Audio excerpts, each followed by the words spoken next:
Okay, let's get started. Okay, let's get started. Hi everyone. My name's Ricardo Reyna Jr. I'll be your professor for Cal 1 this summer. Let's get started. So today's topics I have for you is just going to be sort of an overview of the things I more or less expect you to know, but that are also something that I want to go through. Obviously, you may come into the class with a couple of gaps, or maybe just you forgot, right? It's been a bit since you've been in school. So this unit, just today's lecture overall, is intended to circumvent that and to try to get rid of that as much as possible. Obviously, I'm not going to go over everything that you're supposed to know, like from pre-cal and below, but it's just supposed to be a good idea, more or less. Okay. So today we're going to learn some rules of exponents. We're going to do some factoring ideas, radical and rationalization, and then functions, inputs and outputs. Okay. So let's get started with this set of notes. So hopefully you have these printed out. If you don't, I heavily encourage you to pause the video and go print these out and get them with us for today. Okay. So, let's get started. So, rules of exponents. An exponent is a way of writing repeated multiplication concisely. So, instead of us, writing, a times a n times, we could just rewrite that as a to the power of n. So, for example, if I'm supposed to do 3 to the power of 4, that's an easier way of writing it as 3 times 3 times 3 times 3. Similarly, over here, for 2 to the power of 5, we know that this is just a bunch of times 2's. But how many times 2's are we supposed to have? We're supposed to have 5 sets of 2's being multiplied, right? So that's what this means in general. Now, for here, we want to talk about what do you do when you're multiplying terms that have these powers. So for your multiplying terms that have these powers, there is a luxury that comes into play whenever they share the same base. So that same thing that's being taken to the power of. So say we have two multiplying things with the same base, in this case a. So a to the power of m times a to the power of n. That means that as we write them out, we should have m plus n a's that we are multiplying. In this example 3, we can see that we're doing b squared times b to the fourth. This is equal to, 2 sets of b's and then 4 sets of b's. Altogether, how many b's do we have? 6. So b to the power of 6. Now, what's the correlation between 2 and 4 and 6? Well, we know that 2 plus 4 is equal to 6. We can see that same correlation happen here. However, there's a technicality that happens here. Don't forget, if you don't see an exponent, it's an exponent of 1. So for example, if I were to write this out, the first part being a to the power of 7, means that I have 7 a's multiplying. And then I write that last one, that overall, if I count these, I should have 8 a's being multiplied. Over here, similar feat, I have 5 x's and 2 x's multiplying here, so I'm just going to add them, x to the 7. Same feat over here, but with an added twist. The twist is that these guys are not the same base. So we have a set of multiplying terms with powers. And our first, reaction could just be, oh, 7. But the problem is that they do not share the same base. So the answer here is just the expression itself. There's not really anything for us to do here and simplify here. All right, now quotient of powers. So this is a little tricky. It involves division. And when dividing terms with the same base, again, same base, we subtract those exponents. So, I'm not going to show you the rule first. I kind of want to show you these two visualizations first. So we see here that I have 8 A's on the top and 3 A's on the bottom. Well, I can just look here and cancel out those A's like how you would do normally, and then you're left with 5 A's on the top. So that's going to be A to the power of 5 if we simplify it. Now, what's the correlation between 8, 3, and 5, you may ask? Well, 8 minus 3 is 5. Again, over here, if I were to do this as well, I see that I'm only left with 1b or b1, right? Again, what's the correlation between 5, 4, and 1? Well, 5 minus 4 is 1.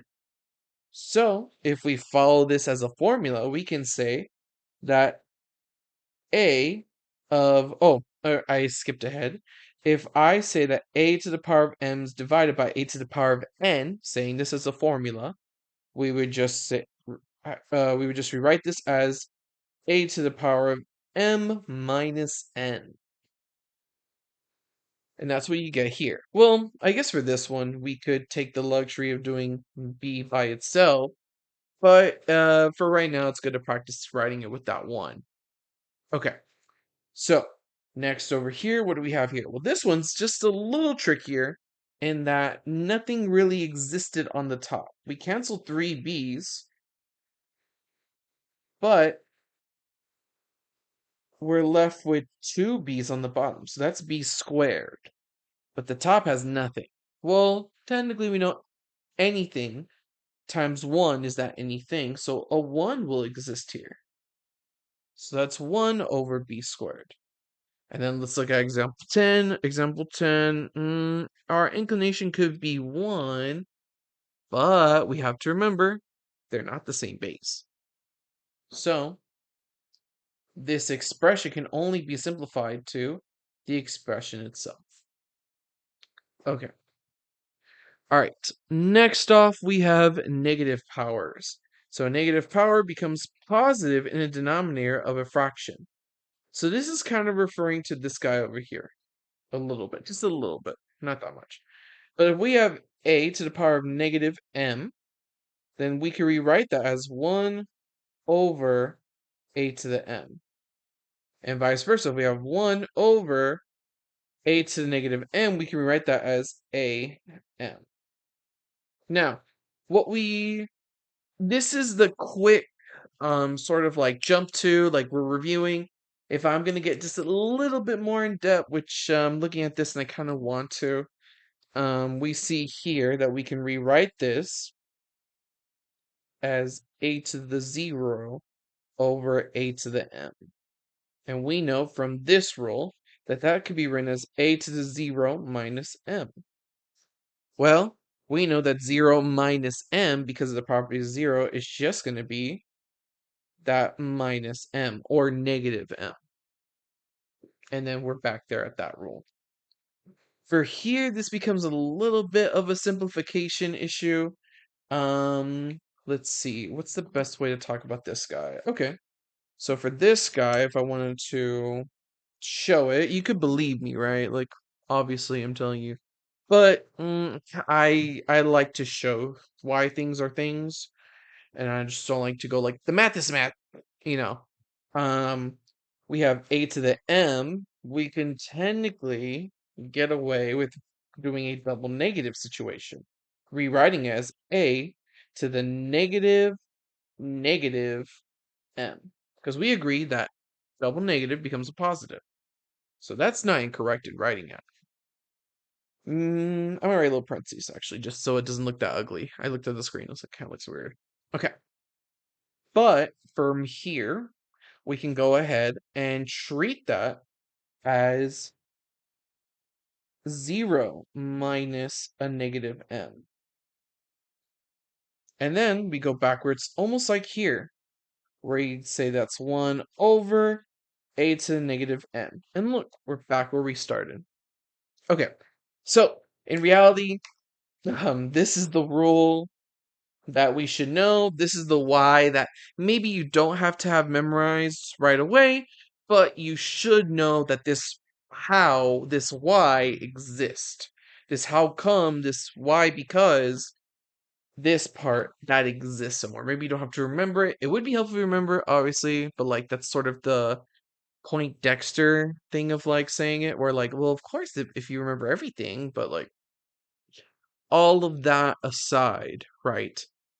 It's good that you need to know that this exists. Maybe not on your notes, maybe not even on my notes, but just somewhere you know they exist, right? You don't have to know it exists in my notes. Okay. Um, let's do the actual simplifications, right? Okay, so from here, we can have initially that if we simplify this, let me use the other guy, excuse me. We have 1 over b to the power of 3. But if for some reason we wanted to just jump to this route, alternatively, we could simply just go, okay, right away, b is 2 minus 5, and then right away we go, boom, b to the power of negative 3. But we know, because of this rule in particular, that that's going to be 1 over b to the power of 3. Over here, you have a similar feature, but this time I'm going to just copy the rule straightforward. I'm going to write that as a to the power of 3 minus 4. That we know is a to the power of negative 1. That simply just becomes 1 over a. All right. Let's see. So now we want to talk about what happens when you multiply, or not multiply, excuse me. What happens when you're taking a power of a term that already includes a power? Well, for that, you have these expressions here, right? We have something that looks like you have something with a power, and you have to take it to another power. Same thing over here. Let me bring it to this rule. So this rule simply just says a to the power of m to the power of n. Now think about it like this. If I'm taking all of these segments of multiplying a, and this multiplying a is happening m times, right? And you have this segment again, and you keep having this segment. And you're going to rewrite that segment n times. Well, that means you just have that n times that m amount of a's. So the result would be a to the power of m times n. Think about it like this. If I have, a bag of 5 candies, and I somehow increase my amount of bags that I have to, let's say, 6, then how many candies do you have in total? That 5 times that 6. However, we don't want to get confused with the addition and subtraction and the multiplication and division. What I'm doing is a classic just counting example. But we can count the number of multiplications that are happening here. If each of these little bars that I've written have m sets of multiplication, and I'm writing n bars, then I have m times n sets of multiplication. All right. So for here, we can see that visually. We go 3 squared to the power of 4. So we write that 4 times. And then within each of these parentheses, we have 2 sets of 3 being multiplied. So how many sets of this do we have in total? We can just literally count. 1, 2, 3, 4, 5, 6, 7, 8. So I have 3 to the power of 8. But what's the relation between 2, 4, and 8? 2 times 4 is 8. This rule seems to hold.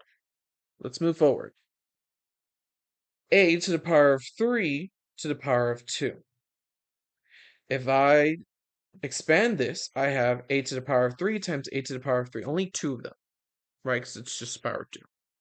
And then within each little set of parentheses, I have 3 a's multiplying each other. How many a's do I have multiplying each other all together? 1, 2, 3, 4, 5, 6. So a to the power of 6. Again, the correlation, 3 times 2 is 6. This rule holds. Now, power can distribute in this way as well to the top and the bottom of a fraction. If I take the power of a quotient, I have to take the power of both the numerator and the denominator. Don't forget that the numerator is the top part of the fraction, and denominator is the bottom part of the fraction. Okay? Now, keep in mind that at first we learned this trick kind of like how we're doing the powers by expanding. We see that I have, 2 over 3 to the power of 3, and I'm writing that, 3 times. And because of the properties of multiplying with fractions, I can later rewrite this as 2 times 2 times 2 and 3 times 3 times 3. Well, it's not a coincidence. We have 3 sets of 2 on the top and 3 sets of 3 on the bottom. And look what we did. We just technically took that power 3, stacked it on the top, the numerator, and stacked it on the bottom, the denominator. So 2 to the power of 3 divided by 3 to the power of 3. How about we do example 16? Example 16, we can just take it x to the power of 4 over 2 to the power of 4.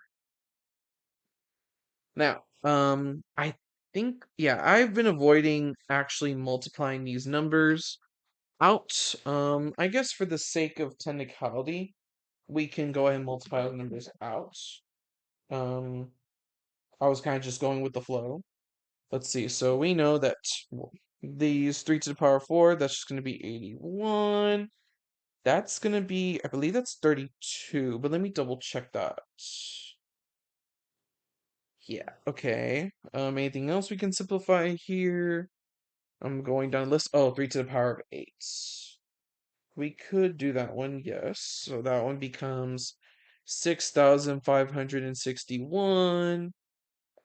And then here. Okay, so, oh, all right. That's going to be 8. And this is going to be 80, no, 27. Okay, let me double check just in case. And then, yep. Okay, we're good. Actually, let me get white out. Let me get white out and do that real quick. But we can also, the reason why I'm bringing the multiplication up,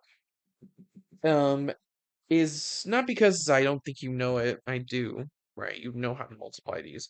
But what I want to make sure we know is some simplification, right?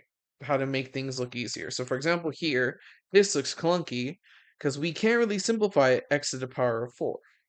But we can indeed simplify 2 to the power of 4. Either doing it out loud in a calculator, etc. And that's going to be 16. Over here, okay, the wild's probably dried out by now, so we got 27. Okay. Over here, we stack the powers on the numerator denominator, so I got 1 to the power of 4 and x to the power of 4. Here, 1 to the power of 4 is just 1 times 1 times 1 times 1, 4 times, but we know that's just going to be 1. So 1 over x to the power of 4. All right. Let's see. Okay. Next page. We're almost done. Okay. Any non-zero number to the power of 0 is 1. Okay. So this is sort of just a trick question. I accidentally did bring it up prematurely here, so keep that in mind if you're wondering how I got from here to here. We see that this, in its technicality, right, is just 1. Because we took 8 to the power of 5, divided it by its exact thing, 8 to the power of 5. Anything divided by that exact same thing, anything, is 1. The only difference is, the only one that doesn't count is a 0. But this leads us to a technicality. If I use the fraction power rule, I should rewrite this 8 to the power of 5 minus 5. Well, that's going to be a to the power of 0. Well, any non-zero number to the power of 0 is 1, which we saw is true here, which we can confirm is true here. So this just sort of helping us confirm it. And we can answer these 3 examples, I feel, with ease, question mark. I don't know, we'll find out. So 9,873 to the power of 0, that's just going to be 1. You could type in the calculator. 5x to the power of 0. Well, we're dealing with a variable. But I did say anything to the power of 0 becomes 1. So 1. How about 2 over 3 to the power of 0? 1. Any non-zero number to the power of 0 is 1. That's just that cut and dry. Okay, so that's all I have for the rules of exponents. This isn't everything technically, right? But it's a good chunk. So let me know if we're gonna try to, eliminate any questions you all have along the way. We're gonna, but if you guys have any other comments, just let me know at the end of the day, right? I'm not a mind reader, and to make this kind of more awkward, this is a virtual class. So it's a bit trickier, but we can do it together if the communication is there. Okay. All right. Now it's time to do uh part 2, factoring. So, quick factoring idea. Let's start with some simple quadratics. We have quadratics of the form x squared plus bx plus c.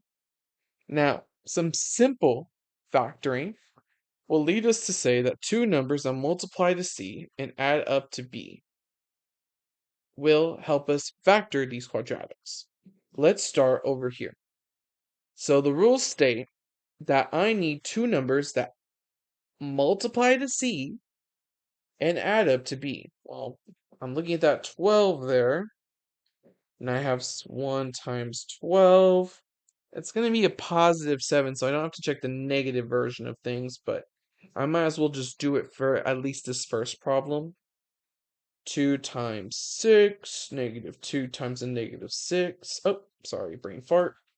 And then 3 times 4. Okay, I'm just going to stop. Well, okay, never mind. I won't stop. Okay, I was going to say I'll stop there because I found it, but where's the other one factor away? Might as well just do it. So 3 times 4.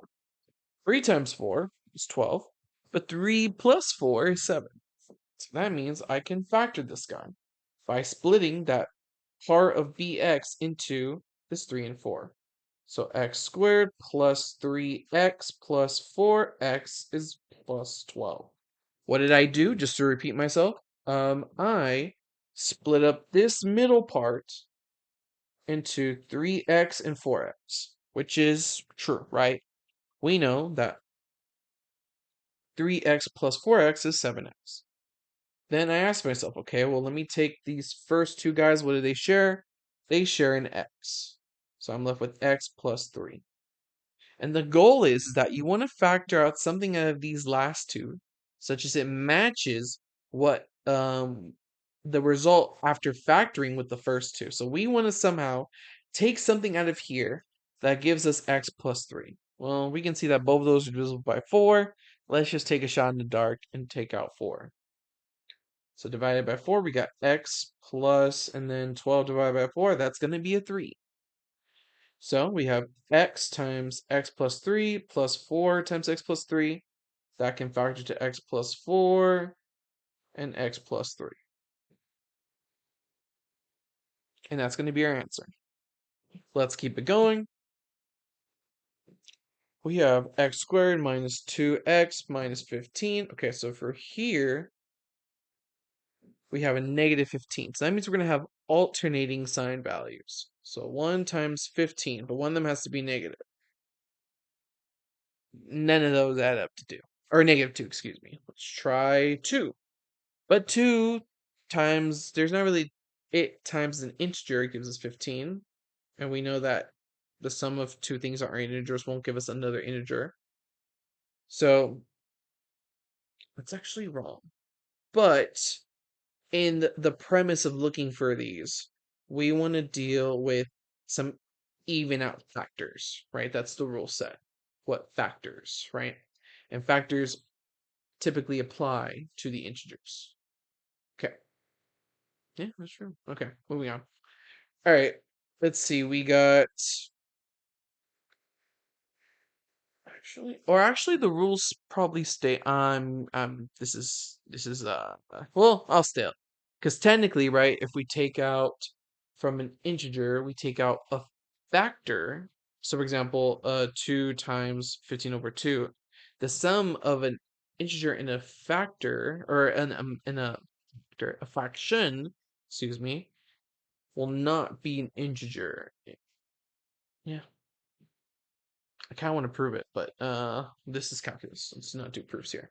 Okay, so skip that. Go to 3. 3 times. I'm so sorry for the rants or for the tangents. Okay, we see that for here we got something that adds up to -2, and it's this one. So I'm gonna go ahead and do that. X squared plus 3x minus 5x minus 15. Both of these share an x, so x plus 3, and then both of these share a -5, so x plus 3. X minus 5, x plus 3. Okay, good so far. Now, let's slightly increase the difficulty, okay? Slightly. So example 3 reads 3x squared minus 3x minus 6. Now, the caveat here is that this is not x squared by itself. There's a 3 in front of it. But if you notice, all these 3 guys do have a factor of 3. So we can rewrite this as 3 times x squared minus x minus 2. And then treat this as the thing that we have to factor, excuse me. So, -2, we check that, there's going to be 1 and 2, and they're alternating. What adds up to -2? This guy. So we have 3x squared plus x minus 2x minus 2. Well, both of those guys share an x, and both of these share a 2, so x plus 1. Yes. And it worked out. We have 3 times x plus 1, x minus 2. That's going to be our factored form of that quadratic. Over here, a similar issue. Or a similar instance with the 2's. So they all share a 2. Let's factor out the 2. 2 parentheses x squared plus x minus 12. Okay. Let's see here. We have a -12. I was gonna see if we can reuse this guy, but we cannot because that's positive. That's negative. But we definitely can just copy and paste those factors. And then just do alternating negative signs. And we have x. So or we have 1 in front of the x, right? B is 1. So this is going to sum up to 1. So we have 2x squared minus 3x plus 4x minus 12. And we're going to see sort of similar thing happen here. 2x, x minus 3 plus 4x minus 3 to x plus 4, x minus 3. All right. And those are all of our answers. Okay. So we're good so far, right? But what about when we don't have that luxury? Well, irregardless, we do have this format of a quadratic where it's an a in front of the x squared with some unknown integer a, right? We can simply just rewrite the rule a little bit to see, okay, what 2 numbers that multiply to a times c now instead of just c that then add up to b.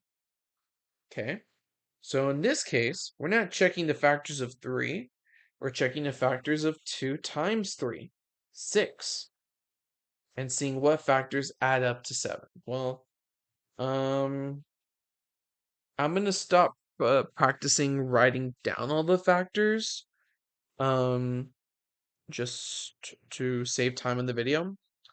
But let me know if like that, like if anybody needs an explanation on that, I don't mind. It doesn't matter. Okay, so we see that right away 1 times 6 will add up to 7. So we can just jump that there. We got 2x squared plus x plus 6x plus 3. Out of these first two guys, what do they share? Well, they share an x. So 2x plus 1. All right, now remember the goal. We have to factor something out of here that will make it look like 2x plus 1. Well, that's probably going to be a 3. We can take out here, that'll be a 2x, and 3 out of 3 is just the 1 left over. So, and there we go. X plus 3, 2x plus 1. Over here, we got 6 times a negative 6, which is just negative 36. All the factors of that to add up to negative 5. We have 1 times 36, 2 times 18. Oh, wait, I'm skipping the alternating. Excuse me. Looking for negative 5. Negative 5. Sounds like a bingo caller. Let's see. What was that? 4 times, don't tell me, 9. And this guy over here is going to add up to negative 5. Oops, sorry. So we got 6x squared plus 4x minus 9x minus 6. Okay. Both of these guys are even and they share an x, so I'm only going to take out 2x from here. We have 3x plus 2. And then these guys, they share in the negative and they share a 3. So I have 3x plus 2, excuse me. So I have 2x minus 3 with 3x plus 2. Okie doke. Alright, let's keep it going, keep it going. But now we have the luxury here of using both the tricks that we talked about in example 3 and 4 and figure out the factoring quadratic. Because we may see these and be like, oh, it's just an example 3 or 4 situation where you just factor out the common factor that all these three guys share. And you can. You'll get 2x squared minus 2x minus 15. But you still have to do some work. Okay?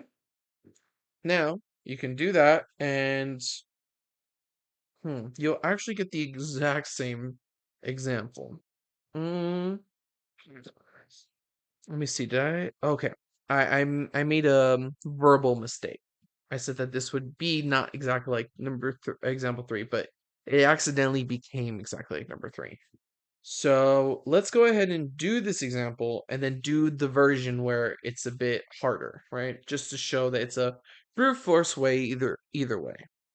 All right. So from here, let's see, negative 15. Okay, I already have a list of factors for that over here on this side. I'm looking for negative 2.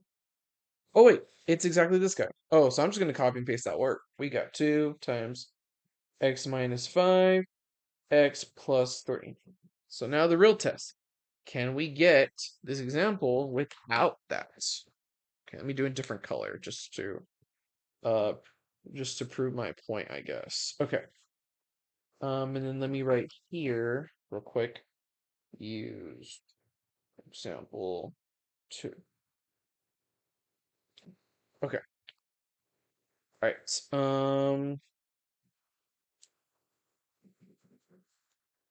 We have here 2 times negative 30, which is negative 60. Okay. It's going to be tough, but it's doable. We have 1 times 60.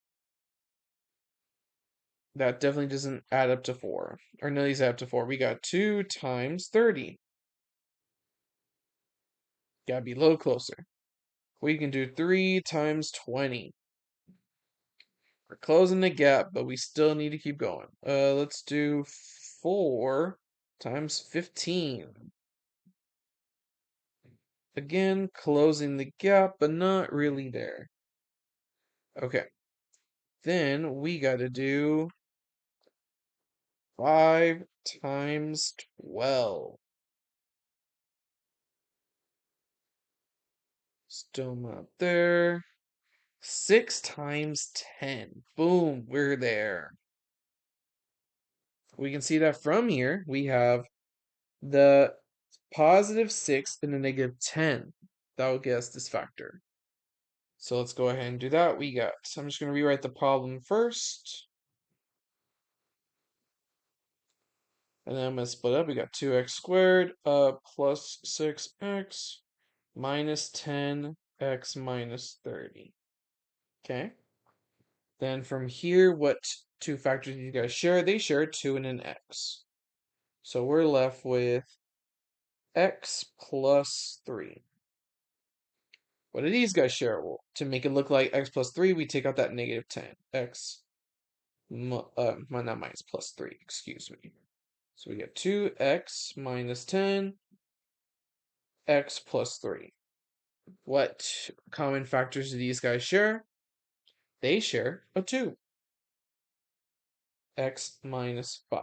And look, it's the exact same result that we got over here. So now let's do this one the brute force way first, since that was probably my intention when I was writing these notes, but I forgot. Sorry. We have 2 times 24. That's going to be 48. And we got 1 times 48. I'm not going to check the negatives in this case because I know that I need to add them up to be positive just for time as well. 2 times 12. 3 times, what is that? Is that going to be, it's going to be, it's going to be 1. Here, let's do it out loud. 3, 6. What? Oh, what the heck? That's a brain fart. It's 2 times 24 that adds up to 48. Silly. I think I was still looking at 24, maybe. Okay. All right. But yeah, no. That's we can stop. Where can we stop?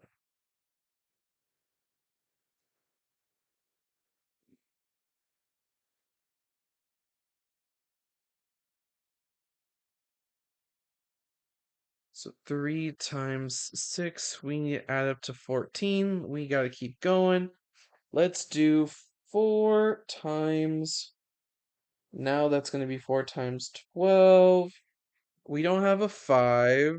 Um, we do have a 6, I'm pretty sure. 6 times something will give us that. That's going to be. It's going to be 8. Let's double check that just for funsies. We got. 6 times 8. I was gonna do the column, right? But there's no point. Let's see. What can I do? Um, oh my god, why am I breaking on this? We got 5 times 8 plus what? Yeah. Okay. Cool. Just making sure. All right. In that case, we know that that definitely added up to 14. So let's go ahead and move forward. Did I leave myself some space? Yeah, I did. 2x squared plus 6x plus 8x plus 24. And then I'm going to go ahead and do 2x out of the first guy to get x plus 3. And then from here, I need to make it look like 3. But I think, yeah, if you just take out 8, it'll be 8 times 3. Yeah, okay. So 8x plus 3. Okay. So 2x plus 8, x plus 3, They share a common factor of 2, which we could visually see. And notice how if we factored out 2 originally,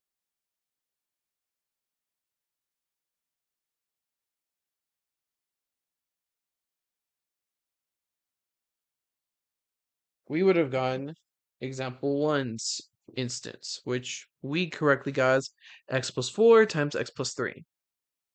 Oh, I see my typo. I, for some reason, stuttered. Sorry, guys. Let's see.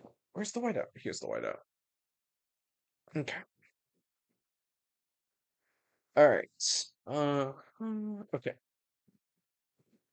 We are almost done with this packet. We've talked about rules of exponents and factoring, and then we have one more set of factoring to do, and then we'll jump into the just general function input output ideas. Okay. Let's see. How long have I hold y'all hostage for at this point? 40 minutes? Dang. Okay, I need to keep going. All right. So, factoring quadratics, the difference of squares, right? So, there's a difference of squares, and then there's the sum of squares, but I just feel like difference of squares is a bit more of the tricky one that we're going to probably be using more often than not. Um, difference of squares, just a real quick sort of explanation. X squared minus a squared can be written like this because if we FOIL these out, we get x squared minus ax plus xa minus a squared. Ax and xa are the same thing. These will cancel out, and we're left with x squared minus a squared. So if we were to ask to factor these out, we just simply recognize that both of these terms are squares and rewrite as such. So for example here, x squared minus 64. Well, I know that x squared is x squared, and then 64 is actually going to be 8 squared. So I can rewrite that as x minus 8, x plus 8. Over here, similar idea with 49, I know it's just 7 squared. X minus 7, and then x plus 7. Okay. All right. Then from here, what we're gonna do is I just want to quickly show you all what if you didn't remember this. Well, you can still use that factoring quadratics part over here. So from here, we're gonna go ahead and just ask ourselves, okay, well, the factors of 49, what factors of these add up to 0, right? Because there's technically 0 x's there. And you would do the math. You would get 149, and oh, you just jumped to 7 right away. Yeah. Either way. Okay. And you don't have to alternate these because it's the same thing. So you can do it like this. We get x squared plus 7x minus 7x minus 49. These guys share an x, and these guys share a negative 7. And you'll get that factor as well. All right. So for the people watching the video, I'm gonna go ahead and actually see if I can pause my recording. Need to I need to eat and dinner's ready apparently. So let me see if